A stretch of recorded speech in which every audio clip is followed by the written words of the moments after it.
তাজউদ্দিন, যিনি সাবেক স্পিকার ছিলেন, এখন ভারপ্রাপ্ত রাষ্ট্রপতি, তিনি ছিলেন 76। ওনার চিকিৎসার জন্য দেশের বাইরে গিয়েছেন। 19 তারিখে ওনার ফেরার কথা, 26 তারিখে ওনাকে দুদিন আগে ফেরানো হলো। এবং বহু নাটকীয়তার পরে আমরা দেখলাম যে পদত্যাগ পত্রটি উনি আসার পরে, মেজর হাফিজ আসার পরে আমরা দেখলাম পদত্যাগ পত্রটি প্রকাশ করা হলো, যদিও শোনা গেছে যে এই পদত্যাগ পত্র আগেই দেওয়া হয়েছে। যদিও মেজর হাফিজ এসে বলছেন যে আমি এগুলো নিয়ে কিছুই জানি না, কিন্তু পরবর্তীতে উনি বিকেলের দিকে যেটা ঘোষণা করলেন এবং পদত্যাগের কথা ঘোষণা করলেন এবং তিনি ভারপ্রাপ্ত রাষ্ট্রপতি। তো এত নাটকীয়তা কেন? মানে শাহাবুদ্দিন চুপ্পুকে সরাতে গিয়ে এত শাহাবুদ্দিন চুপ্পুকে সরানো তো সবারই দায়িত্ব, মানে ইয়ে ছিল, সবার দাবি ছিল। তো এটা সময়ের ব্যাপার ছিল, কিন্তু তারপরে সরকার এত নাটকীয়তা করলো কেন? আচ্ছা দেখুন, শুরুতেই চুপ্পু সম্বন্ধে একটু রিফ্রেশ করি। চুপ্পু সম্বন্ধে অনেক আলোচনা হয়েছে এবং অনেকে যারা ইয়াং জেনারেশন তারা হয়তো তার চরিত্র সম্বন্ধে নাও জানতে পারে। চুপ্পু যখন জুডিশিয়ারিতে ছিল তখন থেকে সে করাপশনের সিদ্ধহস্ত এবং আওয়ামী লীগের একটা গোলাম, পাঁচাটা পদলেহনকারী, টপ টু বটম করাপশন, একটা প্রলোভিক লায়ার। এমনকি আমি সরি টু সে তার ওয়াইফের চরিত্র অত্যন্ত কন্ট্রোভার্সিয়াল, ভীষণ কন্ট্রোভার্সিয়াল। সো ওই যে এরকম হয়তো হাজারে একজন দুজন মহিলা ক্যারেক্টার আসে, ভীষণ লোভী, এবং তার চরিত্র সম্বন্ধে সবাই জানে, প্রশাসনের সবাই জানে। এই চুপ্পু যখন দুদুকে ছিল, দুদুককে সে একটা লন্ড্রি সার্ভিস বানিয়েছিল। আওয়ামী লীগের যত দুর্নীতিবাজ সবাইকে তিনি সেইখান থেকে ক্লিন চিট দিয়েছে। আর এরপরে যখন ইসলামী ব্যাংকের সে ডাইরেক্টর হইলো, ইসলামী ব্যাংকে সে এই পুরা ব্যাংকটা লুটপাট, ব্ল্যাক নভেম্বর যেগুলো হয়েছে, এই যে আলাউদ্দিনের চেরাগ হয়ে গেছে এসালাম, এই পুরো জিনিসটা তার হাতে হয়েছে। এই ধরনের একটা লোককে প্রেসিডেন্ট পদে বসানো, এটা রাজনীতির নামে একটা তামাশা এবং জাতির প্রতি চরম অবমাননাকর। আওয়ামী লীগ রাষ্ট্রীয় ব্যবস্থাপনা এমন জায়গায় নিয়ে গেছিল যে তুচ্ছ তাচ্ছিল্য। এই যে দুই বোন ছিল, এরা এদেশের মানুষকে মানুষ মনে করতো না, মানুষকে তারা গোলাম হিসেবে ট্রিট করত এবং মানুষকে তারা এই বিভিন্ন অপমানমূলক কথা তারা বলতো বিভিন্ন সময়ে, গরু ছাগল কুত্তে বিড়াল এরকম, ওই গাদ্দাফি যেরকম বলেছিল আর কি। তো ওই রকম একটা কুত্তা নিয়ে মানে ইসে বলছে, একদম এই তো আলোচনা আসছে যে একটা কুকুর সে রাষ্ট্রপতি বানাইছে। তাহলে এখন সংবিধানের সাথে নাই, রাষ্ট্রের প্রতি জনস্বার্থের বিপক্ষে কোনো কাজ করলে সেটা রাষ্ট্রদ্রোহিতা। তাহলে এই চুপ্পুর মতো লোককে প্রেসিডেন্ট বানানো, এইটা ওই 7 ক অথবা পেনাল কোড 120 এর মাধ্যমে রাষ্ট্রদ্রোহীদের সামিল।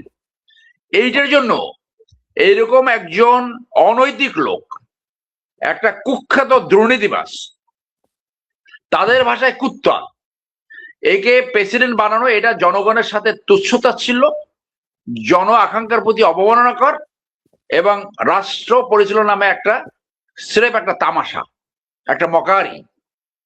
এরপরও তাকে প্রেসিডেন্ট বানিয়েছে, যে নিজে বলেছিল 3 মাস ধরে শেখ হাসিনার পদধূলি নেওয়ার জন্য ঘুরেছে, কিন্তু 3 মাসে তার পায়ের ধুলা নিতে পারে নাই। ডেকেছিল মনে হয় কোনো, তার ভাষ্য অনুযায়ী তাকে যখন ডেকে নেয় তখন সে মনে করছে হয়তো কোনো অপমান অপদস্থ করবে অথবা তাকে কোনো কিছু করবে, যে শুনে এসেছে তাকে প্রেসিডেন্ট বানিয়ে দিবে। এইটা শুধু বাংলাদেশই সম্ভব, এইটা শেখ হাসিনার পরিবারের পক্ষে সম্ভব, এটা ওদের পক্ষেই সম্ভব। অর্থাৎ ওরা রাষ্ট্র ব্যবস্থাপনা এমন জায়গায় নিয়ে গেছে, তুমি আমার চেয়ে যোগ্য, তুমি আমার চেয়ে ভালো, তুমি আমার চেয়ে দেশপ্রেমের কথা বলো, তুমি দুর্নীতির বিরুদ্ধে কথা বলো, তোমাদের সব বাদ, তোমাদেরকে ক্যারি করি না আমি, এই কুত্তা ছাগল বিড়াল ভেড়া, এই গোলাম, এই দাস, এদেরকে দিয়ে রাষ্ট্র চালায় দেখাবো। এবং 15 বছর সেইটা করেছে। যত রকম গোলাম ছিল, এক গোলামের 400 কোটি টাকার মালিক, আর এক গোলামকে এসে প্রেসিডেন্ট বসেছে। সো এই জিনিসটা এখন নিষ্পত্তি হওয়া দরকার, ভবিষ্যতে যাতে এই ধরনের গোলাম পদলোহনকারী সামান্য যদি ইথিক্স থাকতো, এইরকম অনৈতিক লোক যাতে এইরকম রাষ্ট্রীয় ব্যবস্থাপনায় না আসতে পারে, সেইখানে জনগণের সজাগ দৃষ্টি রাখতে হবে। যে এইরকম আলোচনা আসছিল, তার মতো লোককে যদি প্রেসিডেন্ট বানানো হয় এবং সাংবিধানিক ভাবে প্রেসিডেন্ট একটা ছোট জগন্নাথ, শুধু ওই জানাজা পড়া আর চিঠি সাইন করা ছাড়া আর কোনো কাজ নাই, তাহলে কোশ্চেন আসছে প্রেসিডেন্টের পদটা হলো একটা কাস্টোডিয়ান অফ দ্য নেশন, একটা গার্ডিয়ানশিপ। তো সে যদি প্রধানমন্ত্রীর গোলাম হয়, তাহলে প্রেসিডেন্ট পদটার দরকার আছে কিনা সেইটা নিয়ে একটা ডিবেট দরকার। এই পদটার প্রয়োজন আছে কিনা, এইখানে জনগণের টাকায় এত বড় একটা অফিস মেনটেন্যান্সের দরকার আছে কিনা। যেহেতু এই সংবিধান নিয়ে এত এখন লাফালাফি হচ্ছে, এই সংবিধানই বারবার স্বৈরতান্ত্রিকতাকে সৃষ্টি করে, এই সংবিধানই প্রেসিডেন্টকে প্রধানমন্ত্রীর নিচে পদায়ন করেছে, এইটা দরকার আছে কিনা এই ডিবেটটাও আসছিল তাকে যখন এই পদে পদায়ন করেছিল। এখন আসেন যে ভারপ্রাপ্ত প্রেসিডেন্ট হয়েছে মেজর হাফিজ, এটা সাংবিধানিক বর্তমান এই যে সাংবিধানিক এখন চলমান রয়েছে, অর্থাৎ 72-এর সংবিধান অনেক কাটাছিড়া হয়েছে।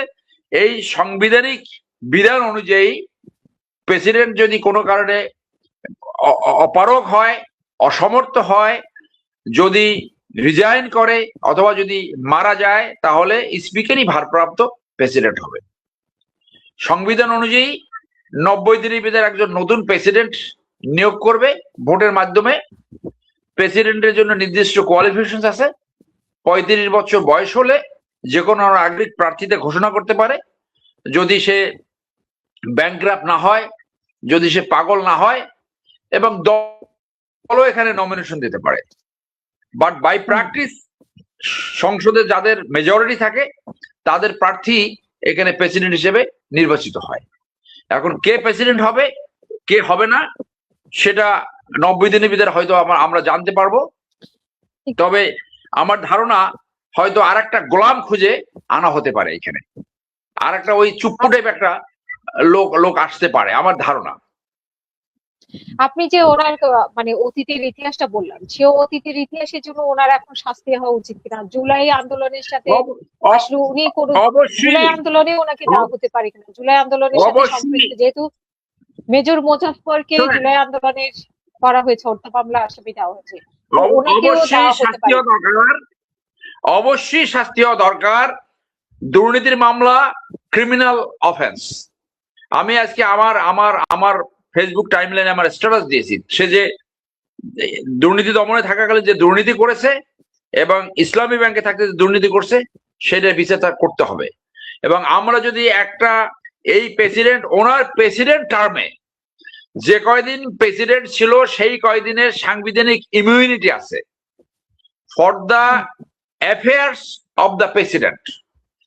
প্রেসিডেন্ট হিসাবে উনি যে কাজকর্ম করেছে, that is immune from the criminal liability. কিন্তু ওনার বিগত দিনের যে অফেন্স, সেই অফেন্স কখনো ওয়েভ হবে না, এবং ক্রিমিনাল অফেন্সে কখনো টাইম বার থাকে না, কোনো তামাদি হয় না। অতএব এখানে শুধু আমি না, বাংলাদেশের জনগণের এখন আশা তাকে অবশ্যই দুর্নীতির বিচারের সম্মুখীন করা প্রয়োজন। এবং তাকে যদি আমরা দুর্নীতির সম্মুখীন করতে পারি, আমাদের দুর্নীতি অনেকাংশে কমে যাবে। রাঘব বল যারা দুর্নীতি করে তাদের দুর্নীতির উপর একটা কন্ট্রোল আসবে। আরেকটা কথা বলে শেষ করি, উনি কি স্বেচ্ছায় অবসর করছে? উনি কি স্বেচ্ছায় পদত্যাগ করছে? Not at all, not at all. যুগান্তরে অলরেডি একটা রিপোর্ট বের হয়েছে, ওনাকে বলা হয়ে থাকে উনি লন্ডনে বসে শেখ হাসিনার সাথে একাধিকবার যোগাযোগ করেছে, সেইখান থেকে তার এই পদত্যাগের ইস্যুটা সামনে আসছে, অথবা বিএনপি তার কাছ থেকে যা কিছু পাওয়ার সবকিছু অলরেডি পেয়ে গেছে। এখন বিএনপির নিজস্ব ঘরকা মুরগা লাগবে।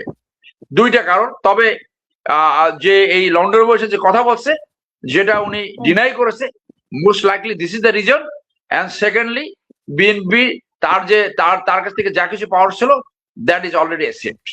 সো সে ওখানে একজন স্টাফের কাছে বলেছে একটা রিপোর্টে যে আমাকে যেতে বলা হয়েছে। আর বাংলাদেশে যাকে যেতে বলা হয় ওই মেডিকেল গ্রাউন্ডই সবসময় বাইর করা হয়। উনি 2 মাস আগে লন্ডনে যে ফুরফুরে মেজাজে মার্কেটিং করেছে, নাদিপতি নিয়ে লন্ডনে জনগণের পয়সায় ফুর্তি করে আসছে। তো এখন ওনার ফুর্তির টাইম শেষ, ওনাকে বলা হয়েছে, সেই জন্য উনি পদত্যাগ করছে। এবং এই যে কোন পরিপ্রেক্ষিতে উনি পদত্যাগ করলেন, কি হয়েছিল, বেশি সময় লাগবে না, এই অপেক্ষা করেন, কিছুদিনের ভিতরে এটা বের হয়ে যাবে যে এটা ব্যাকগ্রাউন্ডটা কি। ধন্যবাদ।